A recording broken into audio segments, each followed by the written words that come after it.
నాశన భవభయహరణ ఏ పేరున నిన్ను కొలుతుము మహదేవా ఏ తీరున నిన్ను పూజింతుము దేవా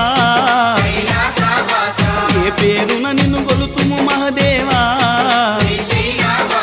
ఏ తీరున నిన్ను పూజింతుము దేవా శ్రీశైలవాస శ్రీ మల్లినాథ నీ దర్శన భాగ్యం ఈవయ్యా మా జ్యోతిర్లింగా ఈ జన్మకు మోక్షం ఈవయ్యా ఓం జై జగదీశ